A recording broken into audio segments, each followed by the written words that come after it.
and I started just cutting fibers off of the stem of marabou into a big jug. And then I threw some of our solar flash, which is a straight ice dub, into it, and I blended it. And I remember calling Brendan, I said, you got to get down to the shop now.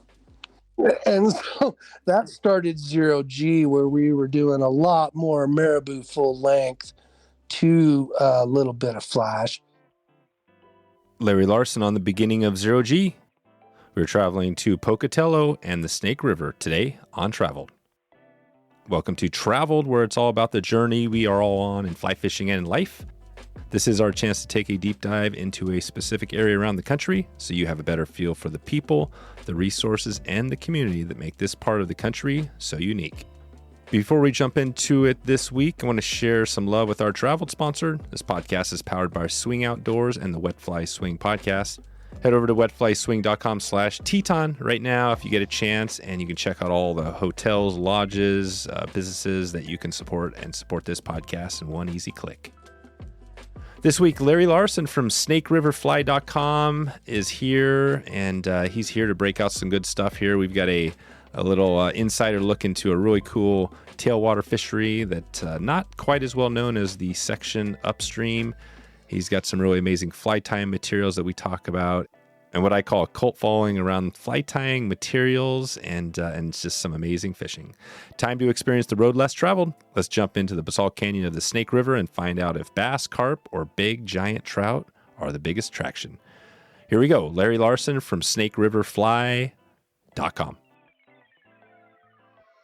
How you doing, Larry? Doing good, Dave. Thanks for having us on. Appreciate it.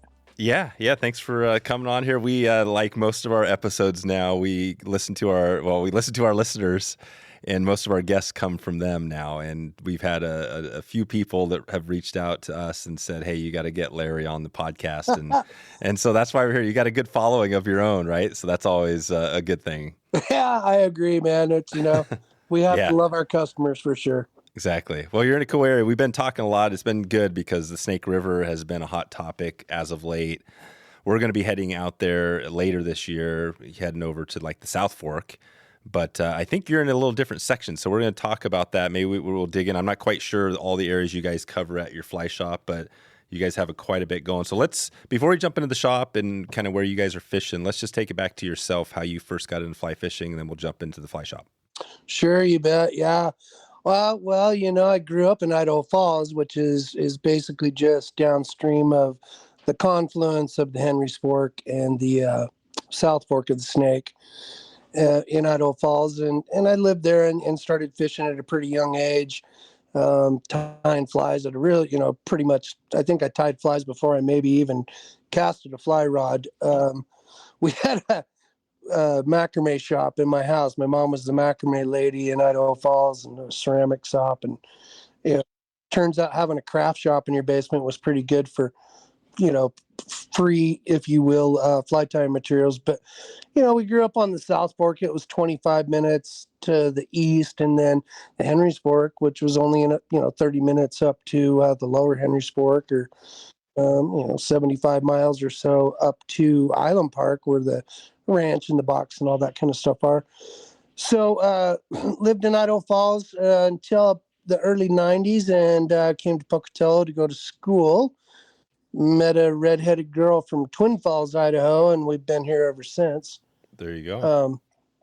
So like little Pocatello town. And it's funny, our fishery down here was kind of unknown to me because I guided up on the South Fork for a bunch of years, maybe 20, I don't know. Hard to remember. You're right.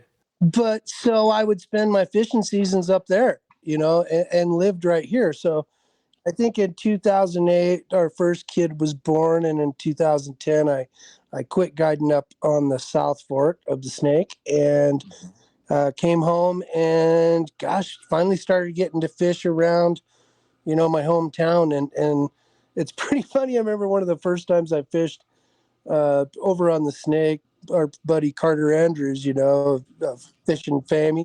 He used to be our head guide at the lodge at Palisades Creek. Fished with me, and he goes, "Now, where do you live in location to this river?" And I'm like, "See, up on that hill, that's my house." He's like, "You're an idiot."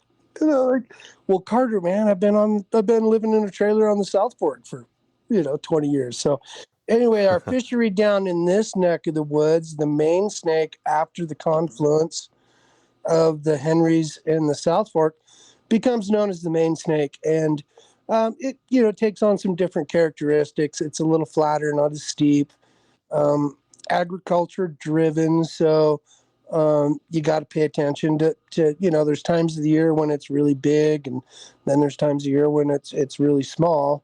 And it comes south of Idaho Falls and makes a turn to the west, about 15 miles, I guess, north of Pocatello.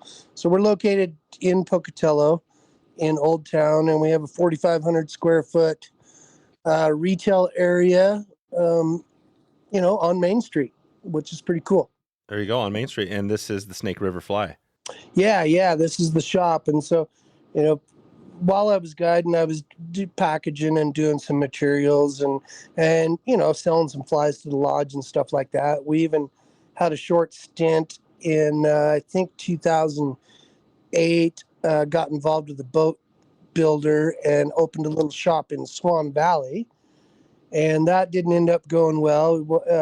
He wasn't real responsible with funding and stuff like that. So anyway, but we've always kind of been in the game of producing or coming up with some new fly tying materials, as a tire. Oh, gotcha. As a tire, you really can't create anything new unless you got something new to do it with. But it was a good testing ground where we live now. So I've kind of fallen into this fishery that is less known, doesn't have, maybe the glory, the romance of the Henry's Fork and the South Fork. Definitely doesn't have the amount of fish per mile, but the quality of the fishing and the lack of crowds is a bonus. And we have some really quality fish associated with this lower river. That's a good summary. And this is one of those things where, I definitely didn't plan this. That's what's cool about this. It seems like we've just been working our way up from the headwaters, the Henry's Fork, and and down river, and this just happened to fall in line. We just had Trout Hunter on, Jon Stiehl. He told the story of the Henry's Fork, right? And it's amazing that you're here, because I didn't even, like I said, didn't plan this, but it's the perfect fit because he took us through that part of the region, and now you're here to talk about basically the next section. And where does the South Fork, and for those that didn't hear that episode, where does the South Fork and the Henry's Fork, where do they, what town are they near? Were they the confluence?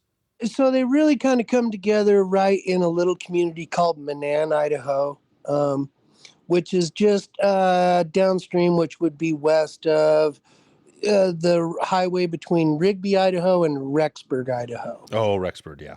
Yeah, and they join, and it's kind of, Yep. If you're not familiar with southeastern Idaho, it's kind of unique. If you look on the U.S. map, you see a big smiley face in the middle of Idaho, and we're kind of at the left bottom of that smiley face, and that big smiley face is created by the Snake River, and it's where it comes together. There's a lot of ancient hot spots, so you have a lot of buttes, which are dormant volcanoes, and they kind of draw a straight line up to Yellowstone. And when it hits that Manan area right there, it flattens out a lot. There's a very large cottonwood forest. I think, gosh, don't quote me on this, but it's the second or the first largest living organism in the North America because of all the cottonwoods that are connected together down there. So it's a huge cottonwood canopy down there. It's really cool. All right. But the river does flatten and turn a little bit more industrial at Manan, and it has some spring influence because of those hot spots. Runs to the west a bit and then starts running south through the town of Idaho Falls. Right through Idaho Falls, that's right. And so good. And then it comes down through Idaho Falls and pretty much follows, the highway, right? 15 kind of down into where you go into the American Falls Reservoir, right? Which is just west of Pocatello. Yeah, exactly. There's a town called Blackfoot, Idaho, in between Idaho Falls and Pocatello, which is about 50 miles. And just south of that, along the Fort Hall reservation, it kind of peels off a little bit and goes into that really large, shallow reservoir that's pretty much designed, 100% to grow potatoes. That's right. We're still in potato country. I mean, pretty much that's Idaho, right? It's all That potato country. is. Yeah. Yep. So, that whole river, all through there is, big barley and more recently, but traditionally all potato country. There you go. So, and where is the section? I mean, if you just say the reach that you guys are fishing mostly, what is that area? Well, I can't say famous, but the stretch that is probably most popular in the last, half dozen years or so has been below American Falls, where it definitely turns west. And in American Falls is where the dam is for that large reservoir. And what happens over there is during the summer months, it may run as high as 25,000 cubic feet per second. It's basically used for irrigation down there. And it holds fish, but it's really hard to fish at that level. And then what happens is as the harvest season ends over here, the growing season ends, and maybe mid-October, that 25,000 will eventually trickle down to less than 1,000 cubic feet per second. Oh, wow. And so early on, I would say, 10 years ago, I was fortunate enough to have somebody take me down there. But what would happen is our general fishing season would end October 31st. And so you'd only have 2 weeks to go down there and maybe fish this amazing tailwater that was finally small enough to fly fish. And a really great thing happened 7 or 8 years ago. The mayor of the town of American Falls was also a fly fisherman. Oh, cool. And he had been a school teacher, and he had taught fly fishing and fly tying at the high school. And when he became mayor, he pushed for a catch and release artificial only season from October 31st or November 1st through until the next Memorial Day. And that opened up that fishery in the winter and made it accessible. Right. So now you have even in the winter when I'm not sure what it's like there. I know in Victor it was like 10 degrees. What's it looking like there today? We're finally starting to see just a little bit of reprieve from this beautiful long winter. Yeah. It's probably 35 here today. Oh, nice. We saw some sun. We're getting down to 15 at night. Yeah. Or so. Gotcha. So basically that's it. So is this your typical tailwater where throughout the whole winter you've got the temperature just right? You can fish the whole season, all winter? Pretty dang good. I mean, in the coldest months when we start seeing sub-zero stuff, we start getting some surface ice and stuff like that. And, I'm sure if you fished, you're talking Victor, you know about ice in the guides and how many fly rods break in really cold weather. So, we'll get a couple weeks of where not many folks are fishing, but you can count on an angler group or some anglers down there pretty much, every day of the year now. Nice. Yeah. This is good. Well, we're going to dig more into, I want to dig into the what you guys do on kind of the daily fishing out there, but I want to go back to that boat builder. I'm always interested, with the boats. We had a season we did on drift boats. What was that? Take us back. It sounds like you had some sort of a business around boat building, or how that? No, not so. I was involved with the person. I won't say his name because there's probably legal issues, but Sure. It was a company that had built foam boats in the mid 2000s that was from that area, and he built foam boats with Linex or bed liner. Oh, and by foam you mean just like a plastic, like what do you mean, like foam? So there's imagine the foam, like the chrome covered foam that you would put on a house for insulation, that type of thing under siding. This was a really high grade marine grade foam. And so what you would do is you could cut the parts out of the boat, and then you could basically glue them together with spray foam. And then he would cover them with Linex, and it's long enough now. You can say that, the company was Freestone. And they really actually had a product. Some of the other guides that I guided with for a long time, we enjoyed the boat. I mean, it was pretty innovative, and it was a wide boat with a rounded chine. And that was the problem. It wasn't so Oh, it wasn't. durable. I saw some guy talking about, I think it was from somewhere in Montana, but they were down on the aluminum boats. They're like, hey man, you got to have a boat up here you can beat up. So no aluminum, right? It's got to be all the fiberglass. Right. Yeah, I definitely have friends over on the Missouri and stuff, and it's they still. Gary Wayne is a cousin of my wife's that has Montana Fly Goods in Helena and Big Sky Expeditions. And, I asked him when I first started fishing over there, I'm like, why are you guys running aluminum? And they're like, you'll see. But anyway, but the boat never ended up being that durable. And, doing business is tough. You got to answer all your commitments, and I'll just leave it at that. Yeah. Gotcha. Nice. So that's it. And then, so tell me about the fly shop. So maybe, when did this idea of the fly shop come to be? Well, it was more. Yeah, it was kind of a funny long story. Is I was kind of doing a little bit like a lot of folks are now. While I was guiding, I was doing in the off season. I would tie some commercial stuff for lodges, and my deal as a guide, I was always more of a fly tire, I guess, if I describe myself, than a real hardcore guide. And and I guided with some of the best I've met. And they were better at rowing the boat and getting it in position and all that kind of stuff, and probably better anglers.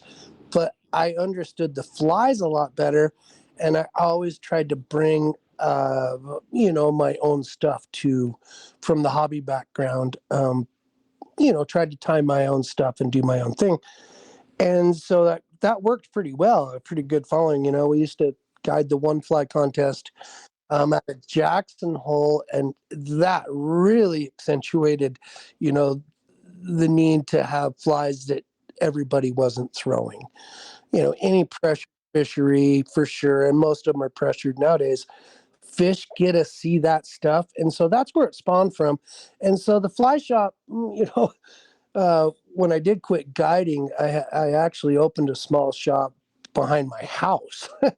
And converted a pole barn and put a little deal in it and whatnot. I was selling some materials and whatnot, but the opportunity to buy this shop came up 20, probably 2014, but we hung out for a little bit and waited until it was right. And we bought in the fall of 2016. And the first thing we knew was that our community down here isn't known for fly fishing like even Victor nowadays, or Bozeman, or Sun Valley. And so we knew that we needed to sell tying materials, and we probably needed to do it online, and we needed to stand out. So we really just kind of went down that path of a lot of stuff I'd done. I'd already done laminated foams because it tied better cherbs, and it already made plenty of weird dubbing blends. And the thing that I took from the old macrame shop was there was a product out there that we carried at our house, the macrame yarn, that was like 100% polypropylene, and then maybe even treated with stuff that it was like pretty flammable. And so when you combed it out, it made this awesome synthetic wing. And so, I guided on rivers that had a lot of stoneflies. And so we started using that as a wing material. And, there's a couple companies out there commercially that we source it to as well. But that kind of started it. And so when we got this big shop, we, started blending our own dubbings, and I had already sourced, like the leather for our bullwhip worm, which was a real nice soft leather that was dyed all the way through. And so that started bringing us some more traffic, some more business, some more, clout, I guess, if you will, with tires, because they're pretty critical people, and anyway, so now we're at the point that I think we have, I don't know, we'd have to ask Brandon, 25 products online, a couple on Amazon. There you go. We have a full retail shop, with all the standard stuff, flies, rods, all that stuff, teach some classes and that kind of stuff. But we're probably most proud and always moving on the tying aspect, the material aspect. Yeah. So the materials, that's awesome. And that is a nice little different spin on it. You guys have your own unique stuff. And I know Brandon, The person, I can't remember exactly who it was that I talked to last, but they definitely gave a shout out to Brandon too and said I think it's Brandon into, is it the carp or what's Brandon's specialty? Brandon loves fishing the carp, man. Yeah, carp. You know, it's amazing. So when I met Brandon, I've taught a class at ISU through our outdoor program through the PE department. I don't know, for almost 2 decades now. A pretty good little program, and they can take that aspect of it to work towards their outdoor recreation degree. But Brandon took my fly tying class, a beginning fly tying class. And I remember watching him in the back, and I'd be like, man, he already knows how to tie this fly. And anyway, towards the end of the course, he says one day, you mind if I just tie some stuff that I'm like using to go fish tomorrow? I was like, no, you bet. You've already got an A. You're doing great. And I go back and he's doing, this was 7-8 years ago, and he's whipping up these complex twists and, articulated stuff. And I'm like, oh, that's right up my alley. And then he showed me some of his bucktail stuff. And I'm like, you need to come down to the shop and talk to me. And anyway, that's how we stumbled into Brandon. There you go. And he's just a fantastic dude. He's half my age, but he's got his dad's my age. And, they've been fishing since he was a little dude and tying flies. In fact, he used to tie flies up on the Salmon River when he was in 6th and 7th grade and sell them to the North Fork shop for steelhead and stuff. Oh, yeah. But he's just a super good dude. And he's starting to learn to fish. Yeah, that's it. So, and this is just my own curiosity. I always love hearing a steelhead fact. So how far are you guys from where you're at? Where do you have to go to get to some steelhead? I know the runs haven't been great overall in the Northwest, but you got a little bit of a drive. Right. We have 2 opportunities. Well, kind of really 3, I guess. We're in southeastern Idaho. So if you look at the map, like I said, we're kind of there in the smiley face. But if you go, we're about, I don't know, an hour north of the border above Salt Lake. And so to go get to steelhead, your closest is going to be Chalice, Idaho, which is, probably about 60, 70 miles downstream from the beginning of the Salmon River in Stanley, or, at a redfish lake. Stanley. Okay. Yeah. But we have steelhead that come all the way inland and come up the Salmon River, which is the longest undammed river, I think, in the U.S. Oh, right. So they come up the Salmon. That's right. Nice. Yeah. And so they come 900 miles. But our numbers are looking better this year. We just had a customer in right before we did the podcast this evening that just got back from the Clearwater, which is way north in the state, and they hooked some fish in the last 4 or 5 days. So, and then there's some fish as well on the lower Snake. The lower Snake. So do you guys consider yourself where you are? You're still, it's just you're below the confluence. So this is still, obviously this is eastern Idaho. This is still all upper Snake. What is if you look at the Snake, like what is the next zone? Do you go downstream where things change? Well, and so we kind of skipped that zone. We talked about below the dam. Below there, it goes down into Minidoka. You got about 30 miles of river that really kind of resembles a large prairie lake, but it's moving. And that's, really our smallmouth habitat. Oh, okay. Is this like east of Twin Falls or in that area? Yeah, it would be east of Twin Falls. I think you lose the river somewhere around Burley. It kind of makes a little turn, and you don't see it for a while. Yeah. But we also fish that water in between, up above our large reservoir, American Falls. We fish that in between Blackfoot, if you will, I guess, and Idaho Falls. And there's a couple sections in there. Like I said, you're not seeing numbers per mile like you're seeing on the Henry's Fork and the South Fork, but there is an opportunity down there to get some quality fish. Quality fish and some big trout, right? You guys have some big trout in there? We do. Anything kind of associated with that reservoir for some reason really produces big fish. A 3-year fish in a lot of river systems might be, 3.5, 4 pounds. They might be 5 to 6 pounds here. Typically below American Falls Dam for sure, just because they're concentrated down there. But it's a really good sampling of the overall area.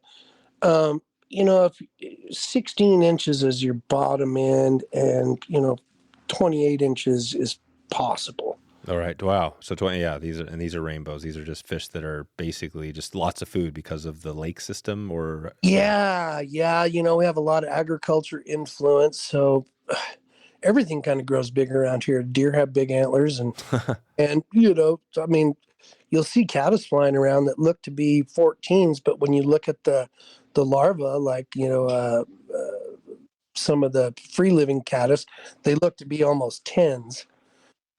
So it really does. It produces pretty good sized stuff. Our midges are still standard. Cool. Yeah, this is great. Now, I knew this was going to be a good one because there's the topics, right? We got big trout, we've got smallmouth, we got carp. Maybe we can just go through a quick little kind of year in review of what you guys do. Are you fishing pretty much year round? Maybe we can just start right now. We're going into, it's March. What's it look like right now and over the next few months now? Well, given some better weather, of course. Yeah. I'm 50, so I don't go out when it's real cold. But right now we're starting to trickle into some rainbow spawning time. Midge fishing's still really good through our area. I have warmed up enough to where the surface ice and stuff like that's kind of receded and stuff. And we'll fish small stuff that's moving slow. This time of year we'll fish midges, leeches, but we're really trickling into eggs and worms. As soon as we start getting some water temps up in that upper 30s, slow swinging, swinging's pretty popular nowadays because it is a pretty big river down there. So swinging, shallow, small streamers and stuff like that. And then that'll kind of go into a river bump up. And we'll start seeing some flow coming out of there. Maybe it'll get up to 2,000 or 3,000, which is about when you can put drift boats on it.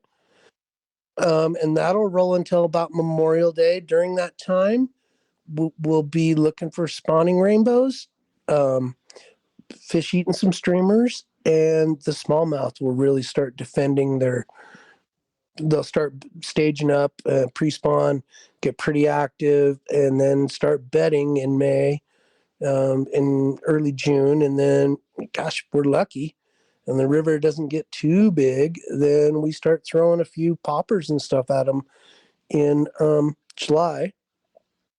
Slows down quite a bit after that on the smallmouth. The trout, of course, have always been kind of going during that same time I've talked about. Carp really get going. Gosh, what do you think, Brandon? What are we active carp feeding? What temp do we need? Another week? Another week for sure, but I mean, it's definitely going on. And so there's a lot of fish down there that will spawn, and we'll start seeing spawning fish from now until, Memorial Day, maybe. And, we don't really necessarily really focus and target them, but you just have a lot more fish activity. The carp thing will go really good up until June. And then what we start doing late summer is we kind of get a little period where the agriculture water is really pushing. The river's, pretty big and whatnot like that. And fish will kind of clamp up, and then we'll kind of wait a little bit for fish to be looking for cold water. By a year like last year that we had pretty low snowpack, early on, there's so many springs that pour out down below that, that you'll start seeing fish going to cooler water, Gotcha. Almost all the way into October. And this is in the below American Falls section? Yep. Yeah. I'm just pretty much talking just about that. Just above Lake Walcott.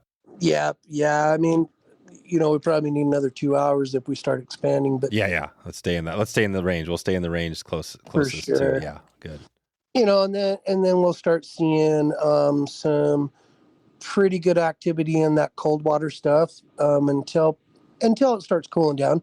Then you get a pretty good little period of smallmouth, getting ready for winter. There's low and lethargic and whatnot, but the carp definitely start packing on pounds. And I mean, we've had some days carp fishing down on these big basalt flats that, it's 200 yards of 2 foot deep clear water with carp tipping up on them. And you can wade it because it's basalt, and it's pretty fun. Nice. And there are a few browns in the system, Oh, yeah. So we'll get a little activity down there, going into October. And then November goes straight to tailwater fishery, small stuff, nymphing, all that stuff. Some of the best fishing comes after that water drop in October up until it gets real cold. Gotcha. Well, there's, again, more good questions coming up here, but, let's go to the swinging. I don't want to miss that one again here, but what does that look like? You're talking about swinging flies. This is kind of just like trout space stuff, or what are you using? And this is in that same area, swinging for trout? Yeah, right now, one of our good customers did some swinging today, swinging soft tackles, they're swinging, and it's an odd fishery. You don't really match the hatch so much down there as you try to just show them a food source, that type of thing. But he was swinging, what was he swinging? March Brown soft tackles, 14s? And there's no March Browns down there, right? Yeah. And that was with probably a 5 or 6, Brendan? Yeah. Yep, trout spay. Yeah, so we'll swing anything down there. It's broad water. It's slow. It's a great place actually to learn how to throw a two-hander. We've had a couple different, I think, clinics down there with Klaus from Loop. Oh yeah, with Klaus, Femur. Yeah. He's awesome. Oh yeah, Klaus is awesome. He's a dandy for sure. He's one of the good guys. Yeah. Gosh, if it wasn't for him, I think I'd have broke my two-hander in half 3 times. Oh yeah. Yeah, he's with what's his brand? He's with Loop, right? I think Loop, yeah. But he's awesome, and so that we'll go do that small stuff in the fall, right when it stops. I'll swing some bigger stuff for sure, even up into some gallop stuff. Some monkeys and stuff like that when the big fish are big. Yeah, so you're swinging some bigger stuff. Mm-hmm. Yep, you bet. It's a great place to swing. It's a good place to learn how to swing because if you've been in the West, not just the West, but southeastern Idaho, northern Utah, we have a lot of basalt canyons, shallow canyons. And what that river is down there is basically running down one of those basalt canyons. So you have a lot of flat stuff on top, and then you'll have a crevasse, if you will.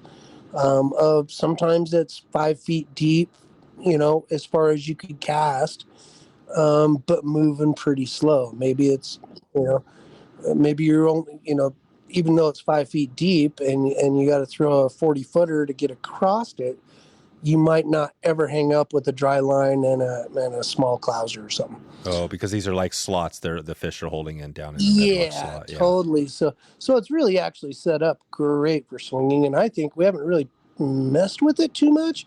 But in the summer months when that water starts getting up into that 10,000, there's a lot of inside turns, gravel bars you could get on and really take advantage of the swing doing that. We just haven't had the time to really mess with it yet.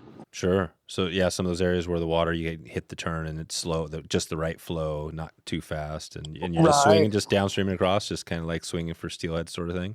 Totally. Yep. Totally 100%. And we have a lot of leeches.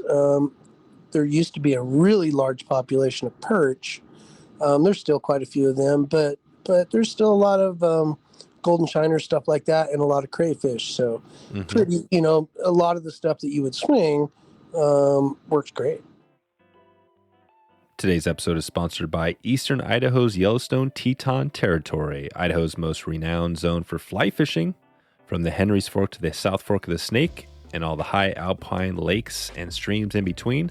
Yellowstone Teton Territory provides anglers and other outdoor enthusiasts with all the information they need to plan their next big trip. You can visit wetflyswing.com/Teton right now to get the full list of outfitters, lodges, fly shops, and all kinds of inspiration to get you started on your next trip to Eastern Idaho. That's Teton, Teton, wetflyswing.com/Teton. Well, let's dig into bass a little bit, and we're talking smallmouth, right? That's the focus here for you guys, right? Yep. Yeah. So we've done a number of episodes, actually a lot in the Midwest. We've had a lot of smallmouth episodes talking about all that over there, and we haven't done a ton out here. So this will be good to talk, hear about how you guys do it. So let's just dig into that. So you just mentioned it, but when do you start getting ready for smallmouth? We're kind of starting to gear up now. It's all weather dependent and seasonal, but last year, I think 3rd week of March, Brandon and I had a pretty dang good day, fishing real low and slow. And we'll typically fish 6-7 weights. Yeah, I think that both of us are fishing a SA Titan, short tip. And we'll fish some weighted bugs, and we just crawl them back, moving slow, covering ground. You get a lot of ledges down here because of that basalt. And if you know where those ledges are, you can do pretty good. But as Westerners, we've had to kind of learn how to catch them. It's like your first time tarpon fishing when you feel like an idiot and you just want to get off the boat because you've been trout setting all day. It's taken us quite a while to learn to slow it down and make sure we strip set them. Oh, right. So that's the biggest thing. Yeah, so we'll really start getting going. Hopefully, if the weather breaks, looks like we're in for at least another couple weeks of snow. Thank goodness. But by April, we'll be down chasing some pre-spawn fish, and we'll start putting boats in down there as soon as the water gets up above 3,000. So it's a little easier to float it. You got a 3-mile stretch, and then another access down another couple miles. Below that gets a little gnarly. There's a couple waterfalls and stuff. But that's plenty of water to have all the fun you ever want to have. And, then we'll go until it really starts getting big. Memorial Day is kind of usually when you can count on that river getting big. But when it gets that big, 2,500 or so, on that top half mile, it's a 4-bay. And you literally can, row a drip boat upstream a little bit and straight across, and you can take out at the same boat ramp. Oh, When wow. it gets like that, and then the water's pushed all the way up into like vegetation, is when it really gets fun. Oh, no kidding. And that's when you get a lot of those fish that are, right up there tucked under the bank, under the brush, and, a good shiny clouser, that kind of thing. Very visual, and a lot of fun until the water gets hot and they slow down. Okay. And that happens, in July? Yeah, typically in July. We're just barely figuring it out too. I mean, the folks that you've been talking to, we try to follow those guys over there as well in the Midwest, because this is a kind of only a decade-long thing for us. So we're learning a little bit as we go. That's pretty cool. Yeah, it's cool how it goes, around the country when, because we kind of talk to everybody, right, all around the country, and it goes back and forth, right? It's like the Kelly Gallup thing, I mean, started in the Midwest, and then I just talked to John Bond, and he's in Norway now, right, at his lodge, but he talked about how he was, he's in your area, just right up there too, right? And everybody's influencing everybody. And so it's not like, hey, it doesn't seem like anybody's really hiding things anymore. Do you guys feel like it's just kind of an open venue? You know what I mean? You like learning from everybody? Yeah, I learned a long time guiding, on the South Fork, that it's like, you don't have to keep it a secret because it's going to change tomorrow or the next day. Right. So if you just had that, like, oh my God, you guys wouldn't believe how the X-Cat has crushed them all day long today for me. It's okay to tell the other guides and stuff that, because it'll probably change tomorrow. And not that's quick. Kind of the way that we feel about that stuff.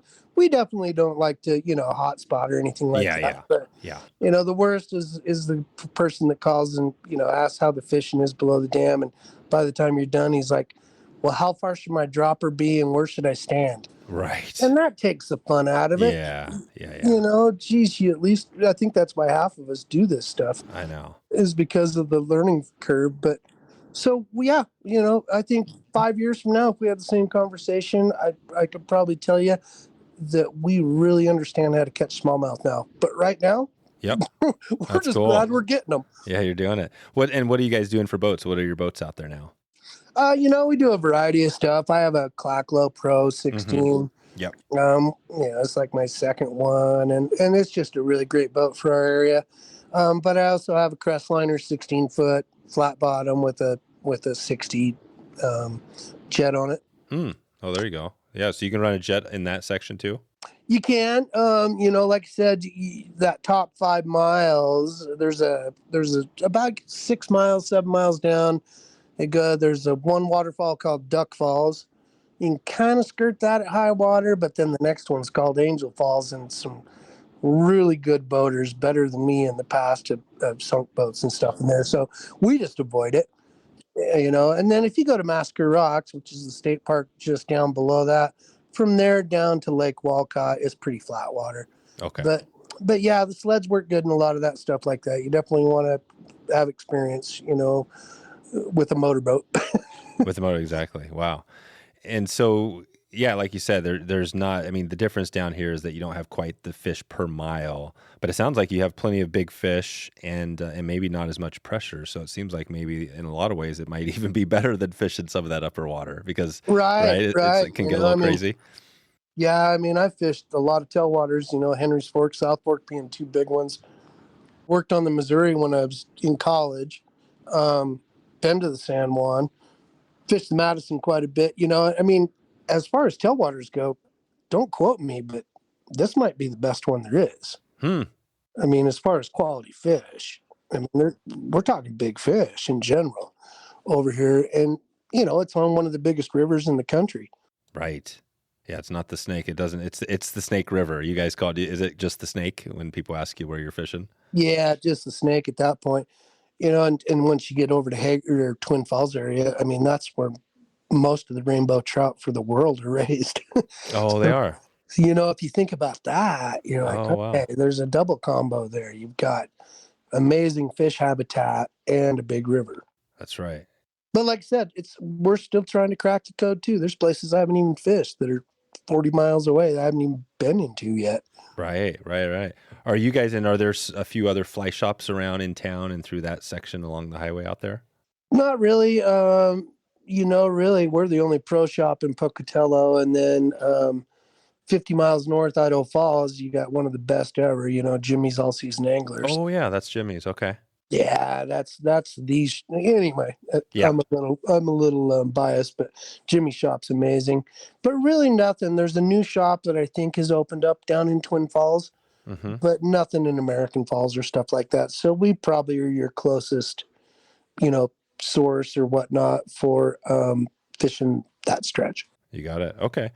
Well, let's hear about some of you mentioned the fly tying stuff. So maybe take us into the shop and talk a little bit about that. So are you guys tying? I mean, do you have everything for whether bass or poppers? You kind of cover it all? We do. We're always changing, but gosh, I think if I had to start at, we start at the beginning of some of our products. I talked about the macrame yarn and, talked about the 2 millimeter foam that we've been laminating for years with felt product. But gosh, it goes from there. It goes to a lot of body wraps. Oh, right. Body wraps. Yeah. Body wraps weren't really a thing. I remember tying at the Wasatch Expo, gosh, probably 10 years ago. And there's a little company called Goat Headgear that did spikes for boots, but they also had this wacky stuff from like Joann's Fabric that was tinsel hackle, right? That was like polar chenille. And I think at that demo, I tied with just that stuff. I was sitting with Gary Barnes from Semper Fly, and we just started screwing around with it. And so that kind of perked our interest. And I think we have 40 colors now. Oh, wow. And this is the body wrap.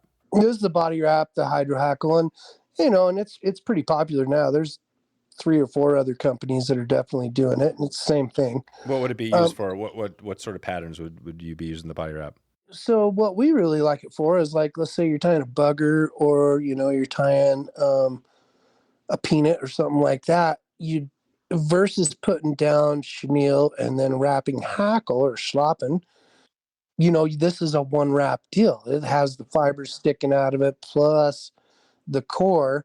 And so we do a SRF hydro bugger that fishes great, and we use it in substitute for that kind of thing. Instead of using a body and then a fiber to palmer through it, this is a one-stop shop. And like I said, I think we have 40 colors or something.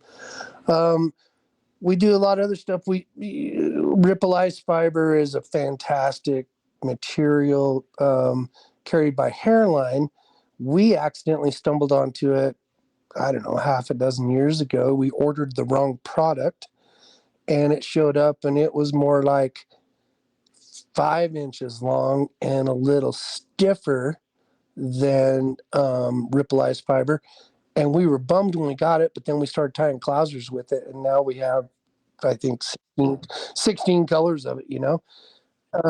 So that's a pretty cool one too. And then I remember one night when I remember seeing a marabou dubbing out there. I can't recall who it was from. It may have been fly fishing, right? And it was just a little teeny bit of marabou with, like, you know, some ice.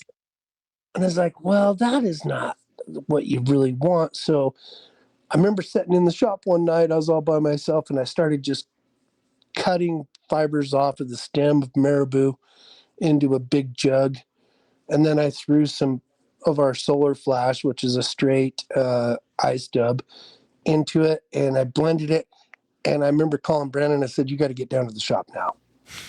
And so that started 0G, where we were doing a lot more marabou full length to a little bit of flash.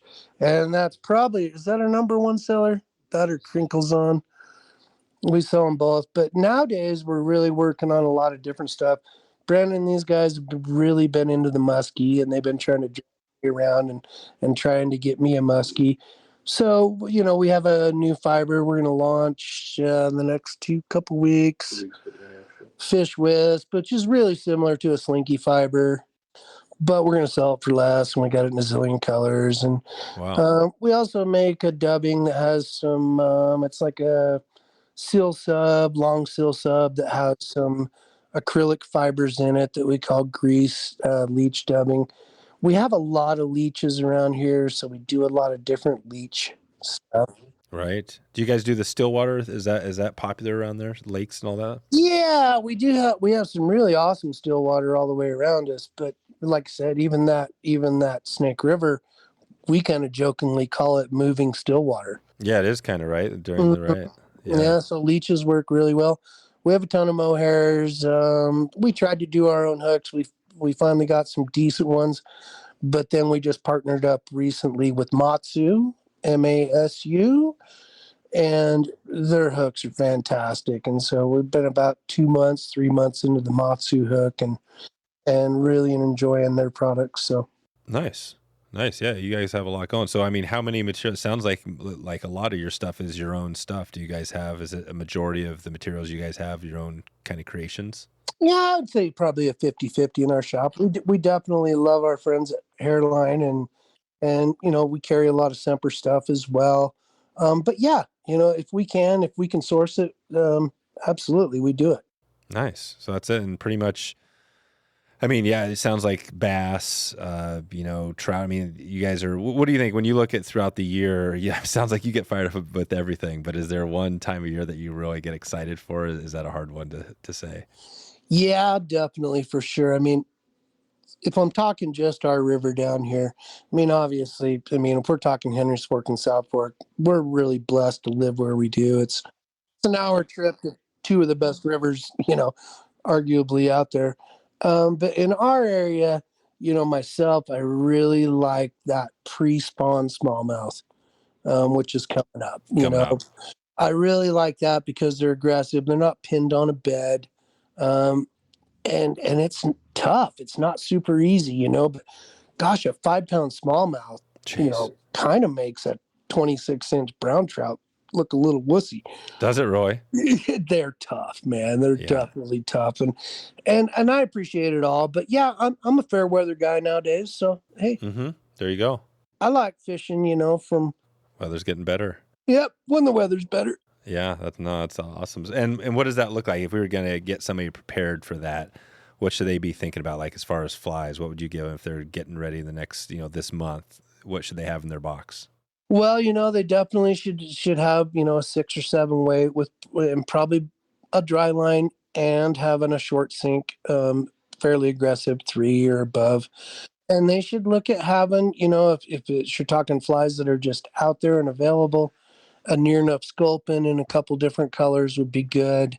Clousers in white and chartreuse, perch colored would be great. Our Crinkles On clouser. Buggers in 2 or 3 different sizes, everything roughly size 4. We don't go really crazy big. And then some specialized stuff if they want. There's some really amazing bass bugs out there. We personally do the tube sock sculpin, which is a synthetic rabbit that Brandon came up with. It's just amazing. Caught tarpon on that one too. And then the bass beetle that I came up with. It's kind of a traditional, if you will, hardware bass beetle. So it's got rubber legs out both sides on the back, synthetic two-tone body with synthetic rabbit. Those work really good. You definitely want something with clouser eyes, and you're gonna crawl it and keep a tight line. A crawl. And so what is that? So if we're on the water, you come to an area, what does that look like? It sounds like you're on the basalt, so you're finding slots where you think fish are holding. But also, you said once the water gets higher, they're spreading out into the vegetation. Right. So if you maybe streamer fish the Madison, streamer fish the South Fork, the Henry's Fork, or the Missouri, and you're casting a fly into the bank, into struck. Right. Allowing that thing to sink as much as you can without snagging up. And then varying your retrieve as it comes off. The smallmouth around here, they like to eat it on the drop. So you really don't necessarily get that trout tug as the drug thing. Your fly might just disappear, or you just feel a little bit of something weird. But as you're moving along those ledges, you can see that ledge, and so you have a pretty good idea where it's going to happen. Right. Yeah, they're down in. So these fish are down in just like the trout will be. They're down in these slots. Yep, setting off those ledges. Think about a staircase. Yeah. From bank to center on both sides. Right. So you're just dropping the fly. You're basically just kind of sliding it off the ledge and just right in their wheelhouse. They're just sitting there. Exactly. Those ambush points. That's cool. Yeah, it's interesting. Again, I think back to the episodes. George Cook we had on. He was talking about Chinook fishing up on the Connect Talk and stuff, and he called it the pillow water. He was like, you got to go to the pillow water, right? Not in the deep, right? And now, I mean, is it pillow water there? It seems like it's a little bit slower. Yeah, it does totally. Yeah, it totally makes sense. You know what I mean? I mean, if you were a fish, where would you be? Yeah, right. Exactly. Yeah, you're not going to be in the tank. You're going to be in the soft, whatever. Setting out and getting a sunburn, or hiding from food. But no, there's so much to learn. That's the cool part. Yeah. Good. So, okay. So we got some flies here. We got the gear is pretty, like you said, the sink 3 or 5 or something like that is good enough just to get down. You don't need to be dredging the bottom for smallmouth. No. I mean, typically they're going to be a little bit more structure oriented. I mean, I'm not saying that you couldn't just swing it out into the abyss, and definitely catch fish, but you're going to have a lot more fun, trying to pick them off. Yeah, pick them off. And then as it spreads out into the vegetation, is it a similar thing? Like you said, just casting towards the bank into the weeds and just kind of letting it stay above and doing your strip or whatever? For sure. The better the cast, usually the better the bass. Okay, good. And are you doing any swinging for smallmouth? We've caught fish doing that, but we haven't targeted them that way yet. But I bet you it would be really good on some of the places that we have down here. You could probably really pick up some numbers. Yeah, that was the one thing John Bond, I noted he said in that episode. He was talking about how with his streamer stuff, he started doing, I think his fly was like the dragon. I think one of his flies is the dragon. He was talking about how, he was just, casting it out and then putting a bend in it and letting the current basically swing the fly across fast. Sure. You know what I mean? Instead of doing the casting and stripping like everybody does, you hear everybody do. He was like, hey, this just worked for me. And that's what he does. But again, right, there's all sorts of ways to do it. That's the cool thing. Yeah, you don't have to do it like everybody else is doing it, I mean, you just don't. Yeah, nice. Well, you got Brandon there, so I don't want to leave the carp on the table. Maybe we could, do you want to just talk carp a little bit as we kind of start to think about wrapping this up here? Yeah, I'd love to. Is it cool if we just kind of pass it over to him? Yeah, bring Brandon in here. Let's we might actually do a follow-up episode because we probably won't be able to do it justice here. But let's get Brandon on here. Yeah, he can get into it. Cool. Well, hey, man, appreciate it. I'm going to turn you over to Brendan. Yeah, thanks, Larry. You bet, Dave. All right. What's going on, my man? Hey, man. This is good. This is like I wasn't planning. I didn't know how this was going to go. Again, this is why the podcast is great because we're getting 2 for the price of 1. Yep, I love it. Nice. So yeah, and you obviously know the carp. So let's dig into it real quick. Maybe first, we're not going to go deep into all your background. I think maybe we'll get you back on for another episode. But sounds you've great. we heard a little bit there about your story. Let's just dig into carp. So talk about that. If somebody's thinking about carp, when should they be thinking about this again? Just remind us there. Well, I mean, like the beauty about carp in our neck of the woods is, I mean, you could do it 365 if you really wanted to, but the big thing probably starting like end of May, June rolls around. Water temps are big on that. I don't have an exact water temp. I mean, you definitely want things to warm up, but cool thing, they call them the bonefish of the West, tarpon, all that kind of stuff. Once those flats start heating up, those fish will start getting moving. But we have a weird thing like Memorial Weekend. We have the Johnny Boyd Carp Tournament that goes on Blackfoot Reservoir every year, right? It's a great cause, it's fun, but the hard part about it is those fish are usually right in the middle of the spawn. And if there's one fish on the planet that you can't catch during the spawn, like legitimately, it's a carp. Oh, it is. And when is that? When's the spawn? It generally, like for us, it's in that May, June, like early June, pretty much all of May time frame. They're pretty heavy into it, but they can spawn up to twice a year. Part of the reason we can't get rid of them, which is okay. But really, if a guy were to come out like in our neck of the woods, like mid-June through most of July, you have some really awesome opportunities, whether you're fishing, Blackfoot, the American Falls Reservoir below American Falls Dam. And then even, later in the year, you kind of get some dirty water in that August time frame, but September and October can be really good too, if weather permits. Yeah. And what is just talk a little bit briefly about kind of maybe some flies and gear. What are you using for them there? Fish a lot of leeches, similar, carp are very opportunistic. They're going to take every opportunity that a trout, a bass, a sturgeon, whatever's living there, whatever the food is, they're going to eat it too. And so like Larry touched on, we have a lot of leeches, a lot of crawdads. Honestly, a tan mop fly will catch more carp than you know what to do with. Whether there you go. Dabbing it, I mean, it flat out fish. Perfect. Love it. The mop fly. Okay. And so why is in the carp? I mean, they just, so they're out there in the same areas throughout the year that you're going to find the rainbows and the bass? Yeah. I mean, I guess if we're just talking American Falls, river and the reservoir in itself, I mean, you could be fishing an indicator setup down there with a balanced leech under it. And every cast you make, I mean, every hookup, it could be a rainbow, it could be a sucker, it could be a chub, oh, wow. fish, carp. I mean, you don't know. It's endless. They're all hanging out in the same thing because when that water gets low, like this time of year, at aquarium effects, but even in the summer months when you do have all that water, they'll spread out a little bit, but they're all hanging in the same stuff, eating the same things. But the cool thing is when that flow gets up to that 10,000 plus, a lot of the flats that are dry for most of the year, you get that kind of somewhat saltwater experience. A lot of sight fishing, dabbing fish, stalking fish, casting, distance.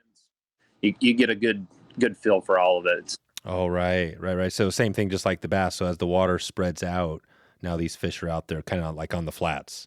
Yep. The carp and the bass will, they'll hang in similar areas. The trout will definitely, in the summer months, it gets harder to catch those trout. And that's why we kind of switch gears and really start targeting the bass and the carp down there. Perfect. So that's the perfect transition. So when things warm up, it's like, all right, put the trout on the back burner until the fall and then just go for a carp. And... You got the 7 and the 8 weights broke out and you're ready to rock and roll. Oh, sounds great. And are you guys doing this? Is this, you're just kind of walking, wading, or are you still doing the boat thing? Definitely utilizing the boats. It's cool in the aspect of a lot of the flats that are down there. Like there's a couple flats down on the lower section of the river, I guess in that top 3 miles, where you'll go rolling in and you can park the boat and hop out and you have 100 to 200 yards of knee deep water. That's, perfect sandy bottom, not squishy, not going to sink into it, that you could, sight fish carp and then cast out into the deep rocky pockets and there's smallmouth on the other side of you. So nice. It's pretty cool that way. Nice. What's one of your, again, somebody's kind of new to the carp and they're going out there. What would be a tip you'd give somebody if they're kind of heading out and they haven't really done it much of it?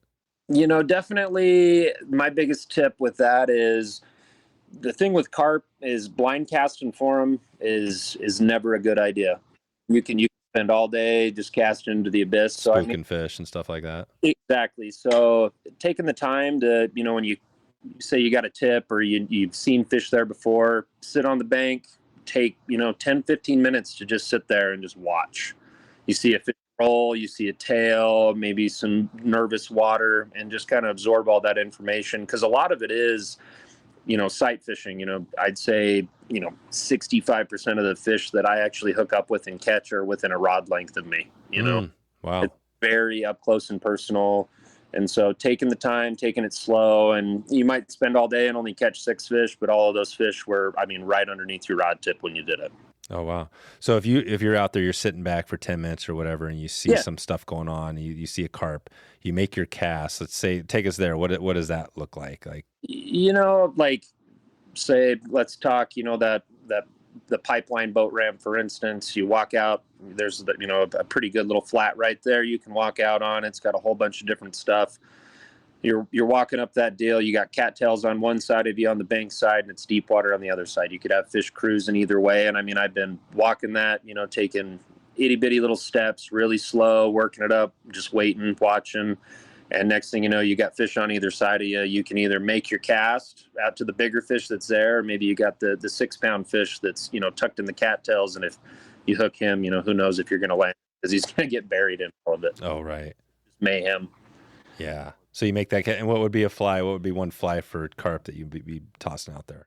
I just did, I guess just one little shout out to our YouTube channel here. Yeah. But, oh, yeah. Snake River fly. You can look that up. I just did a tutorial a couple weeks ago on the baby JJ. Oh, perfect. JJ special is, a streamer pattern that was born here in Idaho, and there's probably been more trout, bass, carp caught on that thing than anything else. Great. Great. Just a yellow rubber-legged brown and yellow marabou streamer. And when I first found that, fished it a ton, and then just sized the whole platform down just into a carp snack in a sense. And I catch a ton of fish on that through the Portneuf, anywhere that there's carp and there's crawdads, they eat it up pretty good. So the baby JJ, yeah, I'm glad you mentioned that because I wanted to talk about resources. So you guys have a lot of the stuff we've talked about, some patterns you have over there. Yep. I was going to say patterns in shop, and then, like Larry touched, and when we talked about, materials, that we're doing here. A lot of our stuff on YouTube is, based around our materials, whether it's, new patterns or, putting our materials into classic patterns just with a new vision. It shows everybody how to use them, work with them, and that kind of stuff. And we got probably a little over 100 tutorials right now. So. Right on. And is the baby JJ, what does that describe that pattern a little bit? What is that thing? So, it's super simple. It's like number 10, number 8, real short shank hook, real heavy wire with a wide gap. The one that I tied, one has a tungsten bead, but anytime you're fishing for carp, you want to make sure you got the same pattern in unweighted, a lightweight and a heavyweight, at least 2 or 3 of each, because you never know your situation.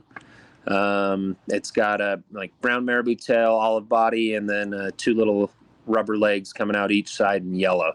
There you go. And we caught a ton of fish on that. Right. So it's kind of like a lot of these patterns, right? It could look like a leech or a bug or something like that, but it's got. And that's kind of the thing, not even just in carp flies, but a lot of our patterns, at least in my box, I like having flies that cover a lot of bases instead of very specific. Right. So that fly, could you also catch smallmouth on that fly? Been there, done that. Yeah, smallmouth, trout, right? Trout. My carp box is always with me, even in the cold months, and it's equated for a lot of the trout I caught too. Those tight spots. What makes a good carp fly? The biggest thing, I wouldn't say it's just one thing. Like I just touched on, having flies in various weights is right. Is huge, because you could have fish that are, let's say, here's a situation. You got a flat that's got 5 foot of water over it. It's 100 yards long. You're going to have fish that are tailing and feeding on the bottom, and maybe you got a little bit of current. So you need a fly that's got some weight that's going to get down a little bit quicker and get in their feed zone. Also, you're going to have fish that are cruising, and they might be halfway down in the column, or they might be up top. And you might have fish that are super spooky.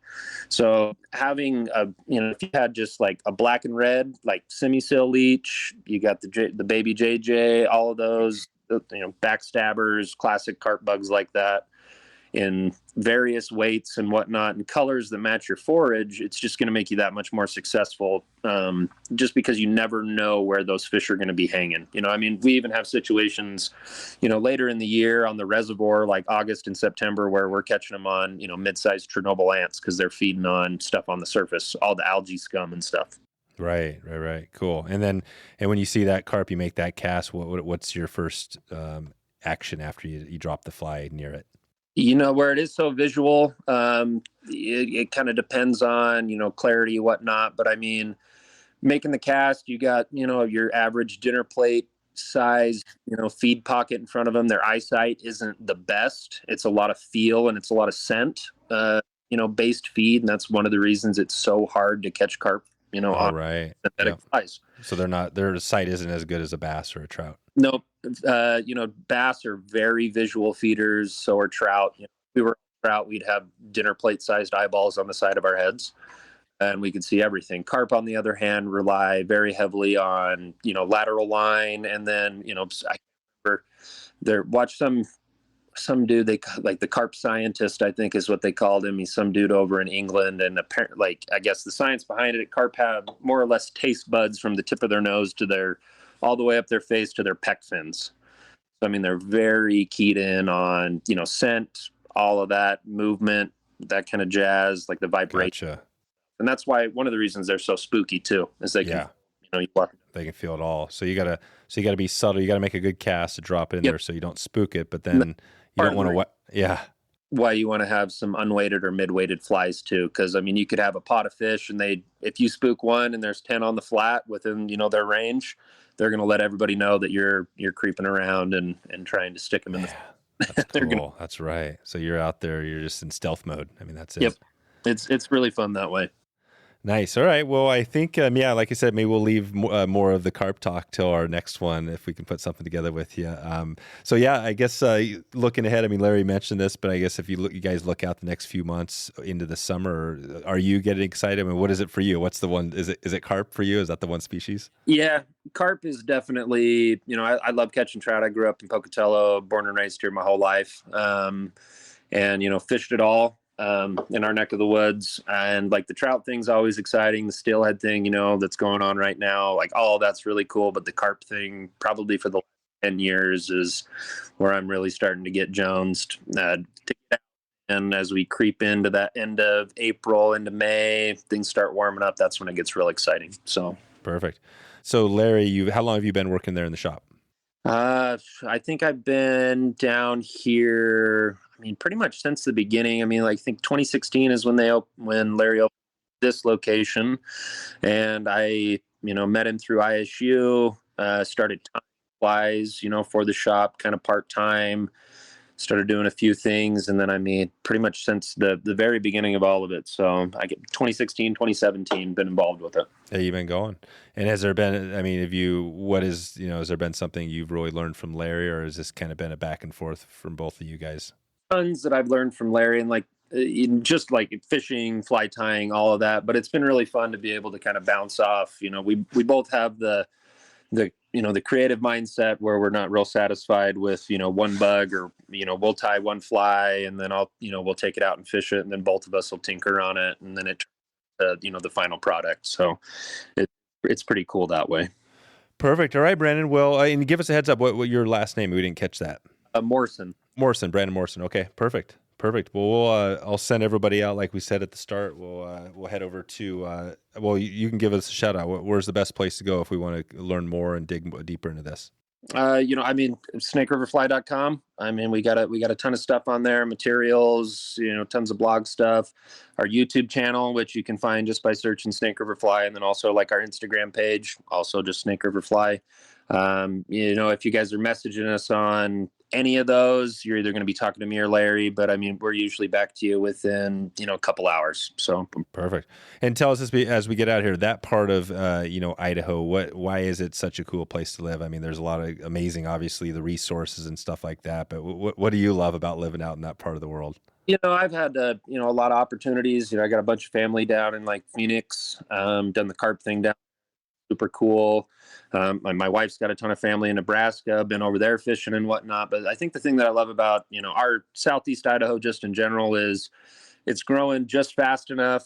It's not, too crazy big like some of our neighboring cities, but like the hub aspect of, Pocatello, where I hop on the interstate and any direction I drive, an hour, hour and a half, You're there. The West's best. That's right. Yeah, it's not quite. And I guess the neighboring states would be like Boise, right? Boise's one that's definitely growing fast. Yep. I mean, they're growing big, but it's just really cool to have, still kind of the quiet town aspect of it with, a ton of awesome outdoor resources. If you love being outside, whether it's hunting, fishing, hiking, biking, you name it, it's you fun. got it all. And how far do you have to go west before you leave eastern Idaho, would you say? Well, I would say Twin Falls. Is yeah, that still? We say Twin Falls is when you start kind of central. Yeah, Yep. Twin Falls is now you're on the west side of the state, so pretty much everything east of and that's what we talked about today. I mean, we talked about American Falls down to essentially Twin Falls. I mean, we didn't dig into all that, but you guys could probably fish all that river, right, all the way down there. Yep.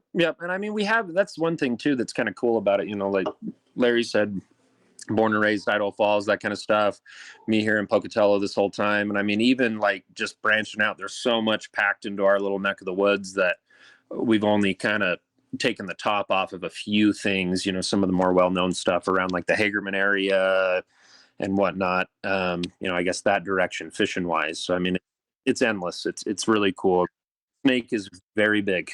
It's a cool area. Yeah, I was just, we were up, Craters of the Moon, right? It's just north of you guys across that last time we went through there, we stopped and camped a night up there. And I mean, it's amazing, right? It's all, built on the volcanic, right, activity, the whole thing. It's crazy cool. And I mean, you could even get into the Bonneville flood, the Missoula flood. I mean, there's... Oh yeah, that ripped right through there, didn't it? Yep. And I guess one thing, like if you ever put a boat in at Massacre Rocks and you drive, motor upstream towards Eagle Rock, you can actually see the sediment lines in the cliff walls through one of those sections from and the Missoula flood, like hundreds of feet up. Yep. It's super cool in that aspect. I mean, even like just the geology and the history aspect of it too. There's just nice. Well, that's good. Well, maybe we'll dig in more on the some of the other stuff you guys have going on the next one. I have lots of other questions for you, but I think we'll leave it there, Brandon, and definitely want to thank you for your time today and let Larry know, we appreciate him as well, and we'll be in touch. So thanks again for all the time. No, but sounds awesome. We really appreciate the opportunity to be able to chat with you, my man. Snake River Fly on Travel, part of the Wet Fly Swing podcast and Swing Outdoors. This podcast is supported by Eastern Idaho's Yellowstone Teton territory. You can support this podcast in Eastern Idaho by heading over to wetflyswing.com/Teton right now, and you can check out some of the brands and companies that are on that website, and you can let them know you found them through this website. Don't forget to check in with me if you have an area you'd like us to follow up with around the country. If you'd like us to dig deep into a specific part, maybe something you're planning on heading out to, maybe an area, you can send me a message anytime. Dave@wetflyswing.com, and just put school in the subject line. We just closed the Stillwater giveaway last week, but you can grab a slot if you want to check out right now, see if we have anything available.